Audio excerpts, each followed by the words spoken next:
You guys ready for the Fist of the Ice House panel? Yeah! All right, now we're talking. So before we begin, we need to talk a little bit about our fallen brother who's not here with us this evening. Oh. So how many people here have been to this panel before? Oh my gosh, a lot. So you know pretty much what to expect. Except tonight, it's not going to be the same. It can't be the same. Literally cannot be the same without Mark Finn. Mark, you're going to see this on YouTube. We miss you, buddy. We miss you, We man. really Wish miss you were you. here. We do. Mark Finn is the author of Blood and Thunder. Probably, now with Mr. Smith, we have two great biographies of Robert E. Howard. Mark Finn and I have been friends, gosh, we're moving in on 20 years now. We came together here at Howard Days and learned a lot together about Robert E. Howard and his boxing stories. I came to Robert E. Howard actually through The Incredible Adventures of Dennis Dorgan. He's like, oh my gosh, I had that same one. Now a friendship has been struck. He is the voice of Steve Costigan. Those of you who have not heard him bellow out the voice of Steve Costigan, it is truly a shame. What I would, however, suggest you do is go to Mr. Ben Freeberg's YouTube site where you can hear him year after year really become the voice of Steve Costigan. I can't even read the stories any longer without hearing Mark Finn's voice, and that is just a compliment to my friend. Yeah, absolutely. Tonight's panel is significantly different because of his absence. There's just no way to do this the way we want to without him. However, we are going to attempt it. Okay, so my name is Chris Gruber. I've been doing this panel for a long time. Normally I bounce around, I make jokes that no one laughs at, then I start a fight, and then, you know, this is a perfect spot for it because this is where Robert E. Howard did some of his boxing, right here. This used to be all covered. We're going to talk a little bit about the history of the Ice House, its place in Cross Plains, its place in Robert E. Howard's life.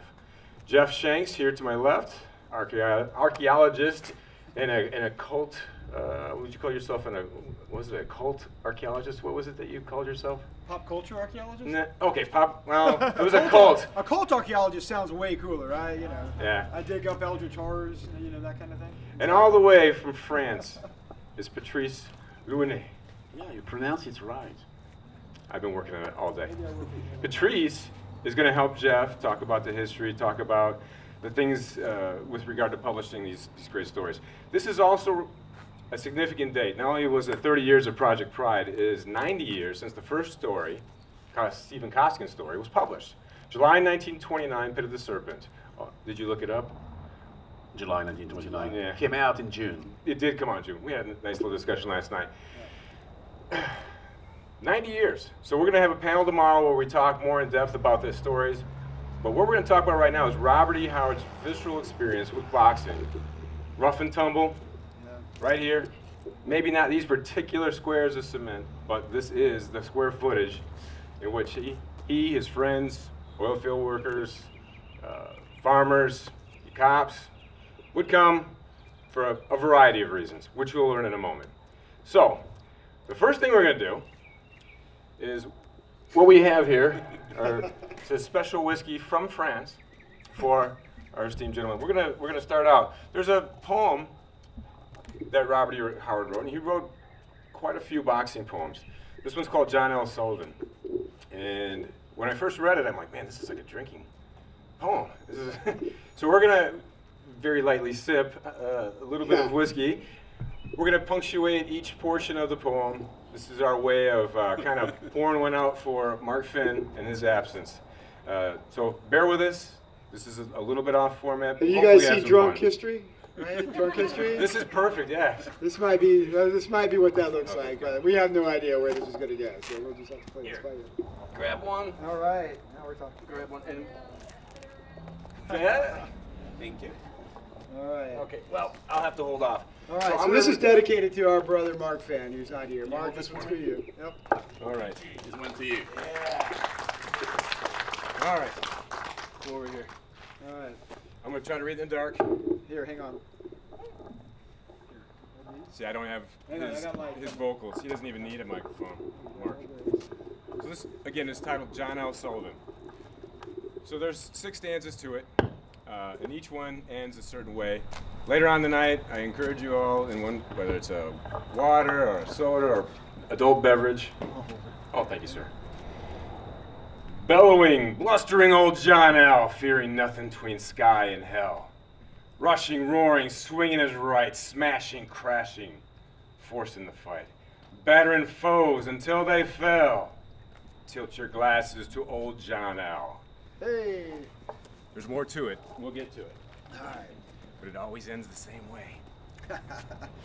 So, for those who don't know, John L. Sullivan was the last bare knuckle boxing champion. He was sort of the guy that ushered in the modern era of boxing, and he was best known. He was famous. He was a tough guy. He would walk into a saloon or an establishment, and he'd slam his fist down on the bar, and he'd say, "I can lick any son of a bitch in the house," right, and take on all challengers. That was John L. That's the kind of fighter that Howard liked, right? You know, he loved these guys, these rough and tough fighters, men that would stand toe to toe with you, take a beating, give one in return. That's what Howard did, and Howard practiced what he preached, as Chris said. You know, he did come here. We know that he did box. You know, I mean, we're not talking about high-level pugilism here. You know, these guys are mostly sparring, playing around, that kind of thing. But they took blows and they gave them here in this space. So let's talk about this a little bit. When we say the ice house, what do we mean by that, right? So these are the days before refrigeration, right? Obviously, before air conditioning. And in those days, everyone had an ice box in their house. And you had to have a block of ice delivered that you'd put in your ice box that you could keep things cold. And so you had a location in town where all of the ice would come in by train, and they'd unload it at the train, and they would store it here with bales of hay all around it. And so this was that place. This was the ice house. This is where you got your ice. But more importantly, this was the coldest place in town, right? We're talking about Texas here, man. It gets hot. You guys felt that a little bit today. Today is nice. This is glorious, right? Sometimes it gets pretty darn hot here, right? So you're out working in the fields, you're a roughneck, working on the oil rigs in these towns. You get off work, what do you want? You want a cold beer, right? Problem is, it's prohibition. Right, 1920s through the early 30s, you know, it's prohibition. What about near beer? Near beer, they didn't have near beer. There was none of that in those days. So they actually stored the beer here in the ice house, right? You know, there was still beer. It was illegal, but it was, you know, but everybody still imbibed. And they would store it here in the ice house where it was cold. So this was a place everybody would come after work. All the guys would come where they could drink a cold beer after work, hang out, let off some steam, and they would box and mess around and, you know, do their thing, right? Prove their toughness. Now, you know, for a guy like Howard, right, here's a guy he's making his living as a writer, you know, in a place like Texas where, you know, being able to demonstrate your masculinity, your manliness was something that was hugely important in society, right? And so, you know, it was tough for somebody who wasn't a farmer, wasn't an oil field worker, wasn't one of these, you know, guys in a sort of traditional, you know, blue-collar working class field, right? So for Howard, you know, coming here and hanging out with these guys and exchanging blows with them, that was part of how he was able to demonstrate his own masculinity, his own manliness, right? He needed to, I think he probably needed to prove it to himself some, right? And so he would come here, he would hang out. He loved boxing, he was a huge boxing fan. You know, we know this, we have fan letters that he sent to the Ring magazine. You know, he was a boxing geek, you know, he absolutely was, really into it. And, you know, in those days, you know, boxing was hugely popular. That's something that's kind of forgotten now. Boxing, baseball, and horse racing were the 3 biggest sports in the United States at those times, right? So just like today, you might be a basketball fan, but you'll also maybe with your buddies do a pickup game of basketball. That's kind of what would go on here, right? Everyone, they're all boxing fans. They would do a pickup sparring match, right? Right here in the ice house, drinking beer, getting drunk, you know, and fighting in the confines of this tight place. Now, imagine what it would have been like here, right? This was sort of the back room. It would have been roofed over. You would have had bales of hay and ice. It was cold, right? With lots of guys sitting around, sitting on bales of hay, all cramped in this space, right? And we actually have, there's some photographs. We don't have it with us, but there's a photograph, I think it's in Ranger, of people boxing in an ice house at a nearby town just down the road, right? So we know what this would have looked like, right? There was guys in here real tight, you know. You didn't have a big ring that you could run around in, man. People were standing in here going toe to toe. They were right. They were up in the rafters. Some of them. Literally hanging from the rafters. Watching two young guys go at it. Who knows why? Yeah. But likely money changing Yeah. hands. They'd be gambling. You'd be betting on the fights. You know, that was a big part of Reputation it. Right? on the line for sure. And so, you know when you read Howard's fiction, and we'll probably talk about this some tomorrow when we talk about his stories, and you read his fight scenes, not just his boxing scenes, although there it's really apparent, but in his fight scenes as well, in the Conan stories and in his historical fiction, you can tell from reading the way he describes this primal conflict between one man and another man, that he's been in there, right? He's taken blows and he's given them. You can tell that from the way he's writing. So this absolutely helped his fiction, no question about it. You can feel that visceral need to prove yourself to be a physical superior to somebody else, right? That shows up in his fiction, in the combat that he writes about in his fiction, and it's real because he experienced that, right? He was getting hit and feeling that adrenaline rush, right? When you're in a fight, how many people here have been in a fight, right? You guys have been in fights, right? You know what that rush of adrenaline, man, where you're feeling it, and there's almost nothing like that experience, right? And so, Howard was doing that, and it shows in his fiction. It shows in that, and it made him. It makes some of his boxing stories, I think, some of his most powerful stuff. It doesn't get the attention, of a lot of his other fiction, but some of it's great. And the Costigan stories are amazing because they're humor, right? So he can have violent, realistic fight scenes in these stories, and yet you're laughing the whole time. That's amazing. Humor's difficult. So he was able to take that and turn it into something special.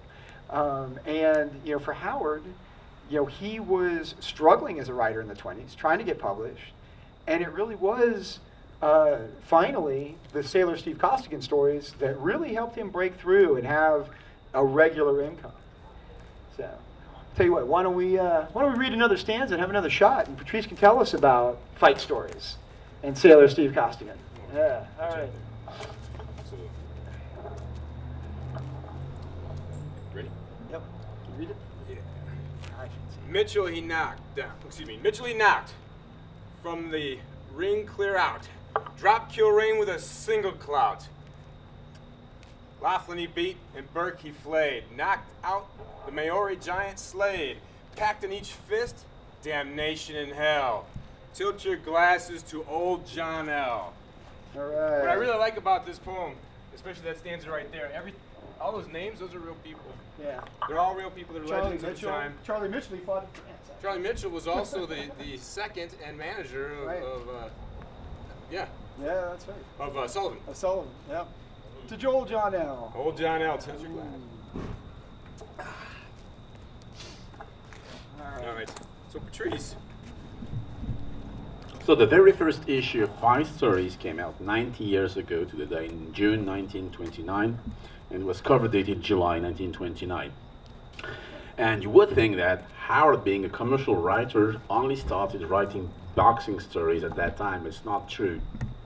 As early as 1925, that was 4 years earlier, he was doing his own fanzine. I mean, the word hadn't coined yet, but he was doing for himself and a few of his friends something called The Right Hook. And it was, mainly fight reports, statistics. So he was really interested in boxing. And so in June 1928, the first issue of Fight Stories comes out in the stands, and he sees that almost immediately. And then you can see on the list of fiction he was submitting at the time that he started writing boxing tale after boxing tale because he wanted to crash that market. So you have to put that into perspective. In 1928, Bob Howard had sold to one market and one market only, and that was Weird Tales. And so he wrote, I don't know, maybe 15 boxing stories in the next 4 or 5 months, and he sent all those to 5 stories, and none of those sold. None of those. And in November, he got a break, and he sold it's a ghost boxing stories to a confession magazine. It's actually a boxing stories disguised as a ghostly confession, I don't know how to call that. And he sold that. It was the first time he was selling something to a market outside Weird Tales.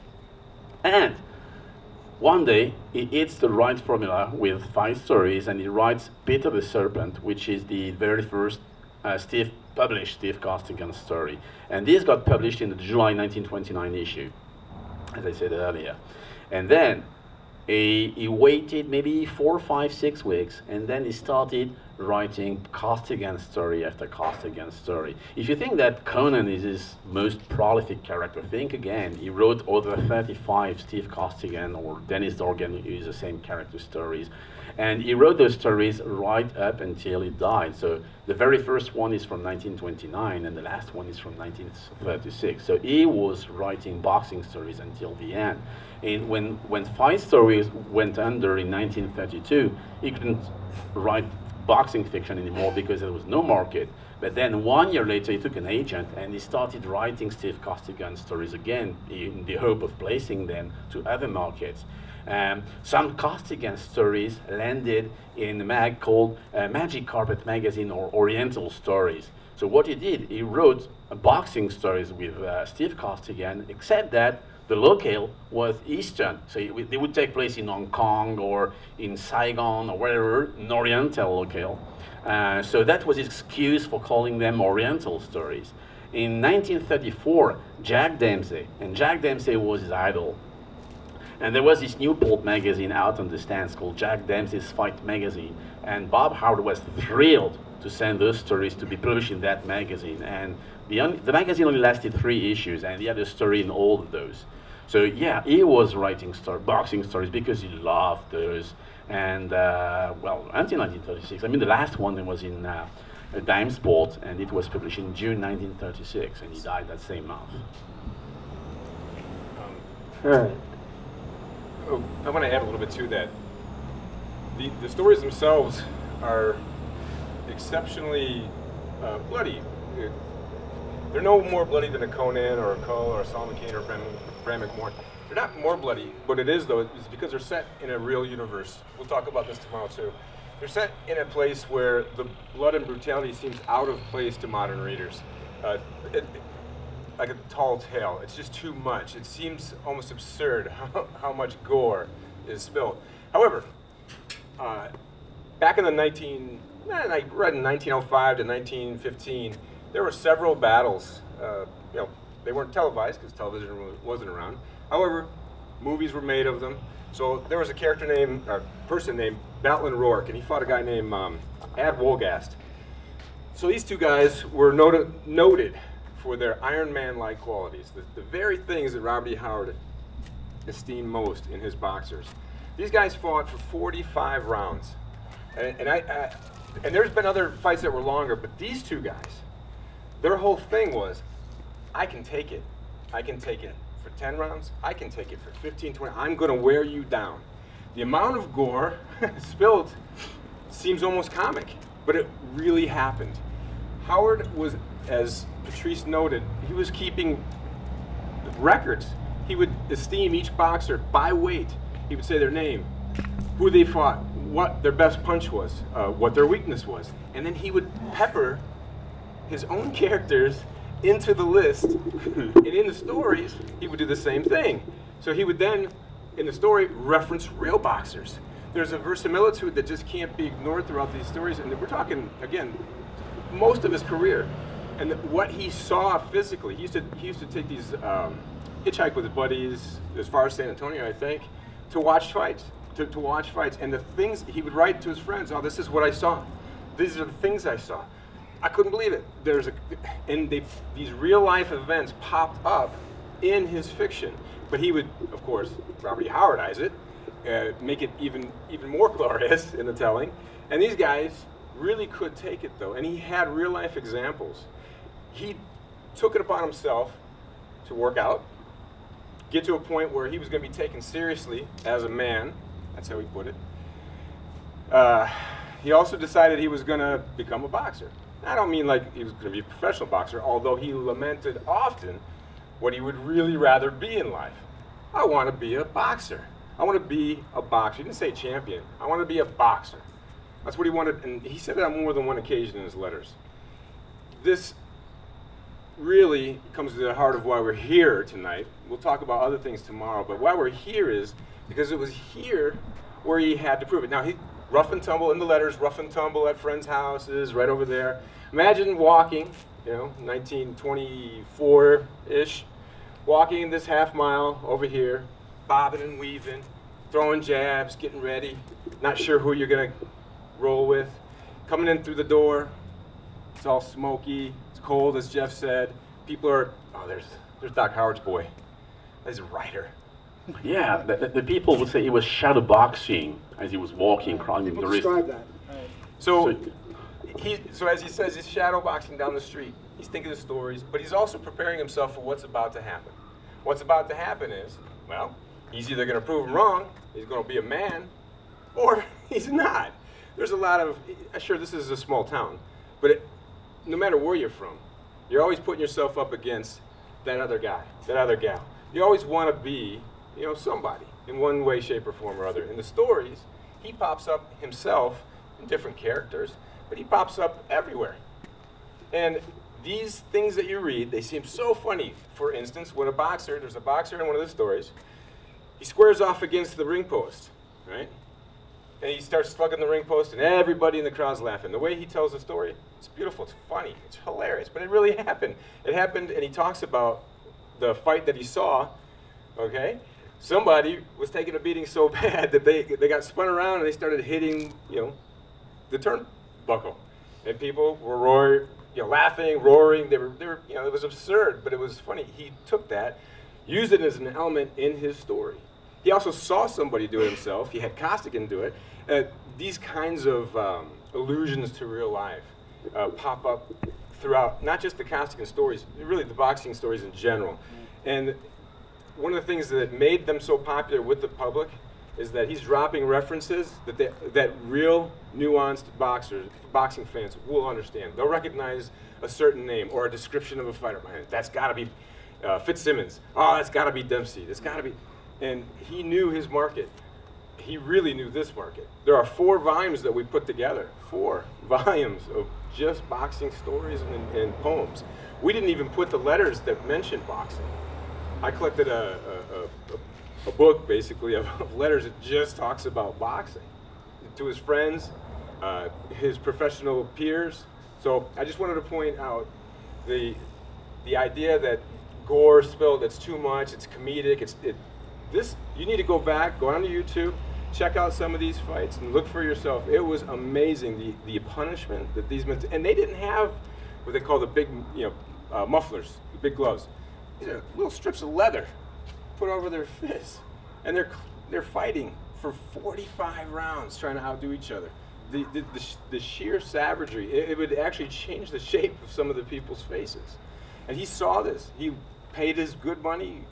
He'd hitchhike, jump on a train. He jumped on a train just to watch the fights.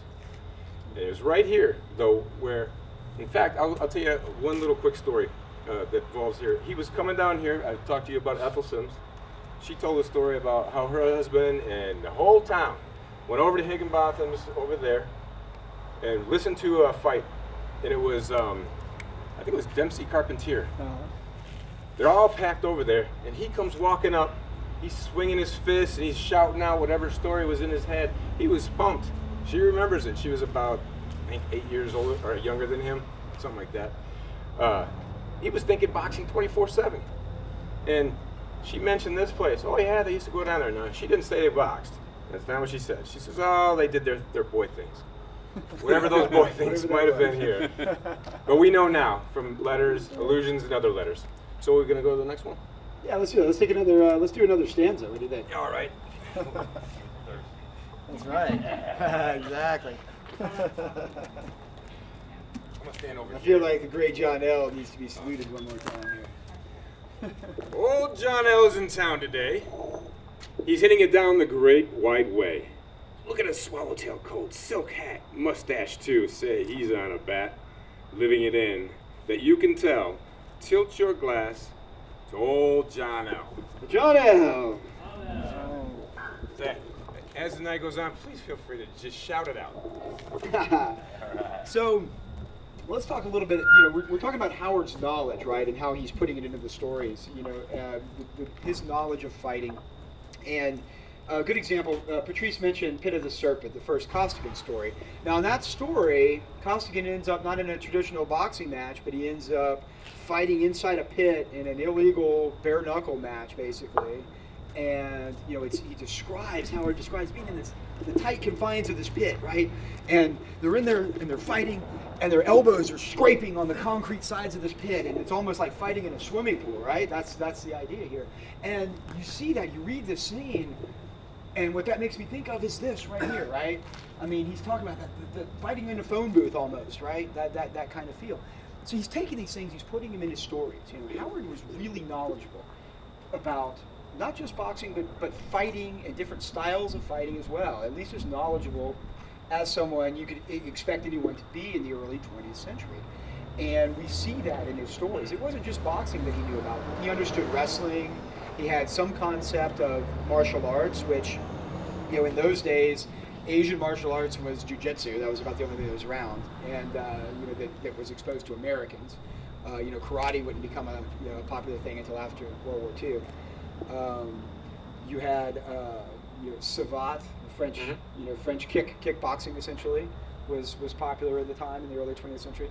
And there's letters where he talks about rough and tumble fighting, right? Now, rough and tumble fighting was a style of frontier fighting that involved eye gouging and biting, right? It was, and there were skills to it. I mean, you would learn how to pin your opponent down on the ground and bite their nose off or their ears, right? Or stick your thumb in their eye and pop their eye out until somebody gave up.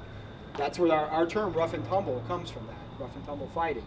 Howard knew about that because he was reading a lot of the Western folklore of the time, right? Like Davy Crockett was supposedly like a really great rough and tumble fighter. In fact, he almost gouged somebody's eye out in Washington, D.C. when he was there as a representative, which freaked everybody out because they weren't expecting that, right? So Howard knew about that. He talks about that in his letters.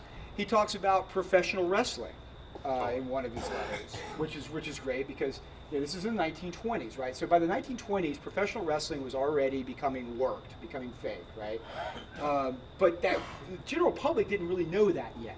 It wasn't like today. It wasn't or even the 50s or 60s, right? It still looked pretty real, even though it was being worked.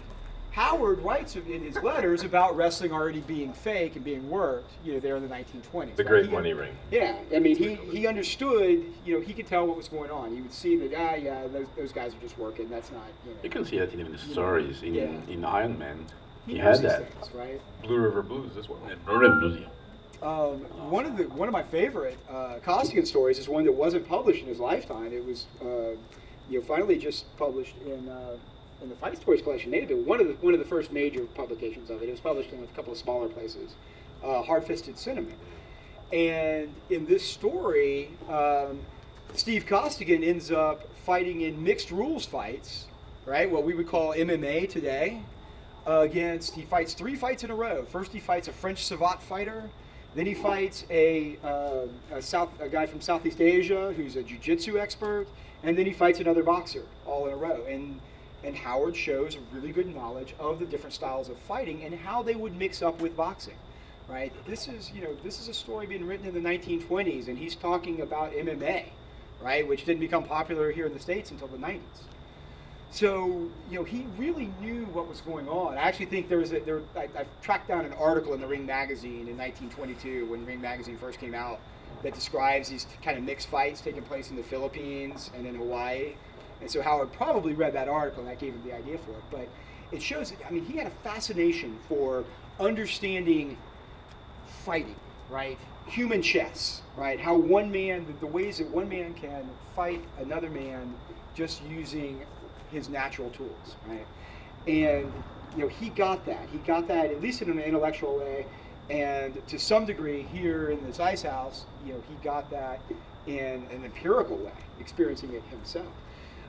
And that's, you know, even if you're not a fan of the boxing stories, if you like his sword and sorcery, you like, you know, his amazing fight scenes, you know, that's not an accident. That comes out of this, right? That comes out of his knowledge and his understanding, you know, of human conflict and human fighting and hand-to-hand combat. Jeff, you're right. So how many of you read any of his boxing work here? So many of you. So as you're reading it, if you're not a boxer, it doesn't matter. You kind of get the feel of what's going on more than other authors. The reason being, so when he says that Costigan, you know, let's say the other guy shoots a jab, he ducks underneath and he fires to the heart or the chest. These are natural counters. Counter 101. So if he puts it in the story, other great authors, like we talked about Whitwer, Doyle, London, yeah. They all said they were great writers. They did great boxing work, all of them. But you don't really hear the nuances, the actual science of the game. You don't hear it. He swung and punched, and he rolled on the ground. And, you know, and they do a good job to explain. Howard goes a step further, and he does it without killing progress of the story.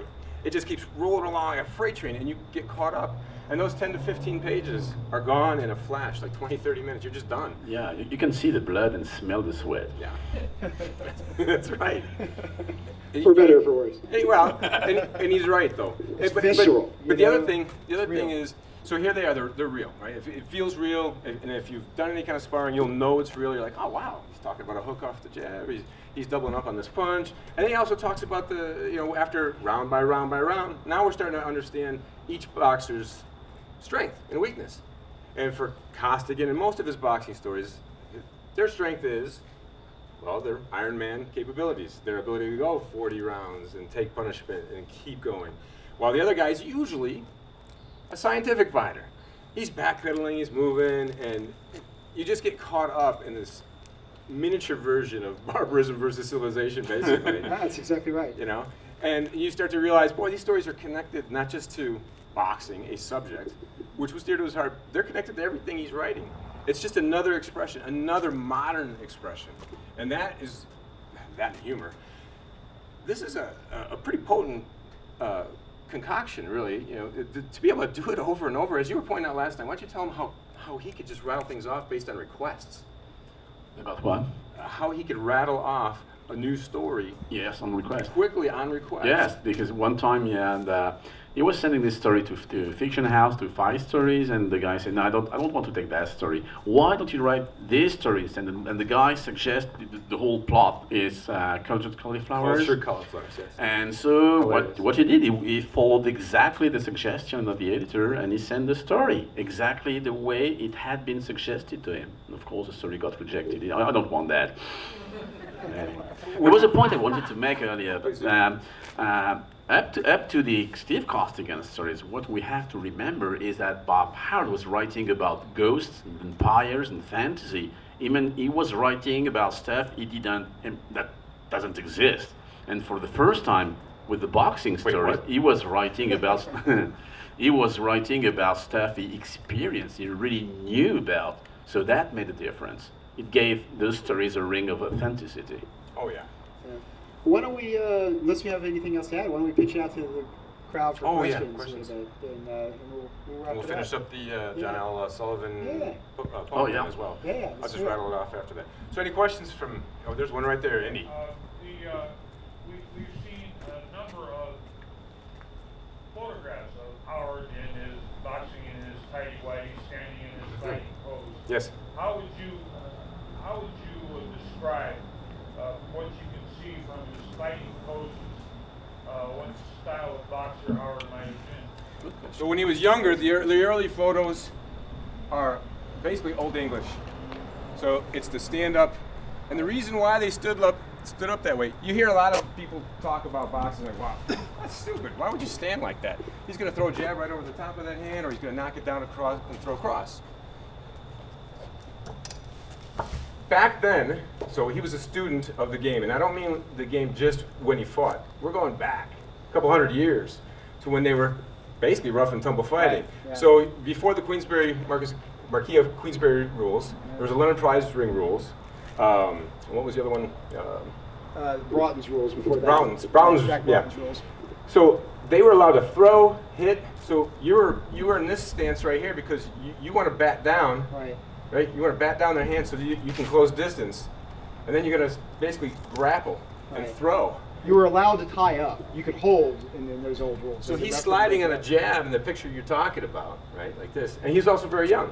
Later on, there's a couple other photos where it's very American. It's also very modern. So you got the left foot forward because he's a righty. You get the left foot forward, his hand, and he's basically ducking behind his shoulder, just like anybody taught how to box is going to start that way. And the reason for that is you want to come so that you can hook, and you're trying to drive your opponent into your power hand, and they're trying to get away from your power hand. And so it's a game of chess, and it's at high speed.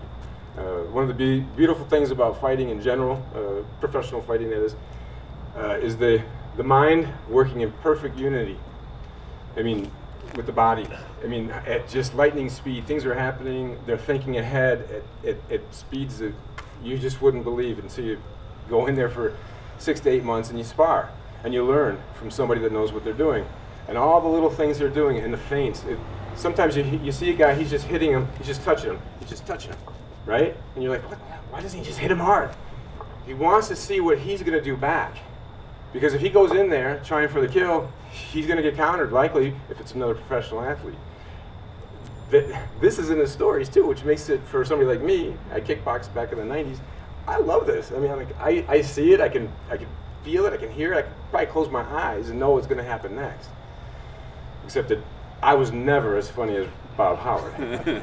So he started out one way in that one picture, and as he learned more about the game and became more interested in modern boxing, you can see that the picture changed. So there's like 3. Yeah, and then he ends up, hiding behind the shoulder for the jab. Any other questions? Yes, sir. Not to take anything away from the 45 rounds, the length of some of these fights, but was it true back in those days that they counted a round as ending anytime somebody was knocked down? Yes and no. So you go ahead. Okay, please do. So what Rube was just talking about, the earlier rules, right, pre-Marquis of Queensberry rules, that's exactly what they did, right? A round ended when somebody got knocked down or with a fall. As Rube was saying, though, that could include a throw, right? Because in those days, you were allowed to clinch. You could hold and hit, right? Like kind of like in MMA, it's like stand-up MMA today, right? And you could throw a guy. That counted as a knockdown. And you then had 30 seconds, right? The round would end. You had a 30-second rest, and they would have a line. They'd draw a line in the dirt, right? And you had 30 seconds to toe the line. You ever heard that expression? You got to toe the line. That's where that comes from. Toe the scratch. That's what they would do, right? You ruined the whiskey, man. Knock it over? Oh man, we'll fix that. Right, the whole the old Bugs Bunny cartoon. I dare you to step over this line, right? This all comes from pre-Marquis of Queensberry rule boxing, and so that's true. So in those fights, you'll hear about fights that go on for 60, 70, 100 rounds. Well, right? Jake Kilrain versus John L. Sullivan. Yeah, that went in what? 80 last bare knuckle something? boxing heavyweight match. Right. Yeah. It's 76 rounds. 76 rounds, but like you said, some of those rounds were 30 seconds. Some of them were 10 minutes, right? They didn't just do 3-minute rounds? They weren't No. 3-minute rounds. With Marquis of Queensberry, they introduced 3-minute rounds with 1-minute rest, got rid of clinching. And what Grube's talking about, some of those early fights, though, they were scheduled for 45 3-minute rounds. A lot of those early title fights in the early part of the 20th century, under Marquis of Queensberry rules. So when they went 45 rounds in those fights, that really was 45 3-minute rounds. And when you read some of the Howard's boxing stories, and they're slugging at a pace that's just incredible, go out and watch these fights. These guys are like rock'em sock'em robots. 45 rounds of bang, bang, bang, bang, bang, bang, bang, bang, bang. It's like a train of the leather's just hitting the flesh, bang, bang, bang, bang. And on top of that, in the era that we're talking about, so Jack Dempsey fought Jess Willard. That's how he got his his heavyweight championship bout. Jess Willard was the guy that knocked out Jack Johnson. In a 45, Yeah. a fight scheduled for 45 rounds, he In knocked him Cuba. out in 20. And So, then, you know, Potawatomi Giant was 6'6", Jack Dempsey 6'1", and Howard is a huge Dempsey fan, as Patrice pointed out. He knocks him down. He goes right this was after like him. 185, you know. And he's standing, they were allowed to stand over the Yeah. guy. So he's on the ground trying to get up, and as soon as that second hand comes off of the ground, bam, down again. And so you read this in the Howard story, and you think, well, that's not real. They never did that. Yes, it is. And Dempsey, man, Dempsey was famous for his hooks, right? His hooks and his uppercuts. There So you he's go. just Go for it. standing over him, just wait. I mean, just like cocked. The second the guy gets up, and it's just like, you know, and he's just killing the guy. I mean, if you ever watch that fight, pull it up on YouTube, right? That ferocity that Dempsey shows in that fight, that's the kind of stuff that Howard was seeing, because although it wasn't televised, the films of these fights would travel around, right? And you'd get to see him eventually. And Howard, you know, he was a big movie fan. You know, when those fights, you know, came to Abilene or wherever they were showing them, you know, he was there seeing those, Well, tapes. he said in a couple of his Yeah. letters, You went know, to town to watch. Went to town to watch the fights. And oftentimes these fights, post World War I, the fights would be shown, like a brief ESPN version of the fight would be shown before a premiere movie. Right. Just like they used to do, talking about, you know, Like newsreels. newsreel footage of the war before the, here the boys are, you know, going strong in Normandy. So yes or no? Yeah. Yeah. Any questions? More? All right. I think let's finish off this Oh, John yeah, L. yeah. thing. Have a few more shots and take this back to the pavilion. What do you guys have? Yeah. Sound good? Yeah. All right. I need a light. All right. I need some more whiskey. Can you guys hear me if I come back here? Can you hear me? All right. I'm going to finish it off, all right? Well, I'm going to finish it off twice. Here and here. What are we talking? All right. Old John L. I mean, you know, I'm going to try to do it in a... This is going to be horrible. But I'm going to try to do it in a... Do it in a Mark Finn voice, Mark man. Finn It's a impersonation. tribute. No, I'm going to go with a... Go gorilla. I try Irish. French huh? accent? Old John L. is in town today. There you go. He's headed down the Great White Way. Look at his swallowtail coat silk hat. Mustache, too, say he's on a bat. Living in, that you can tell. Tilt your glasses to old John L. Keep going. I need that. I can't drink. He's cleaned out the roughest, toughest saloon. He's licked O'Rourke and Jim McClune. Sampled every saloon on the streets, buying drinks for all he meets. He's taken the bar in Pell Mell. Tilt your glasses to old John L. Stick in your head in the grog shop door. Look at him listen to his roar. Set out the whiskey, Jimmy, you bum. Belly the bar, you half-breed scum. All right. I can lick any guy from here to hell. Tilt your glasses to old John L. John L. The world moves on and the ring moves too. Old fighters have long given way to new. But here's a health to the olden days, to the wild old, mad old, bad old ways. When a fight was a fight and I ought to sell. Tilt your glasses to old John L. And Mark Finn. And Mark I miss you, buddy. Yeah. Thank you all.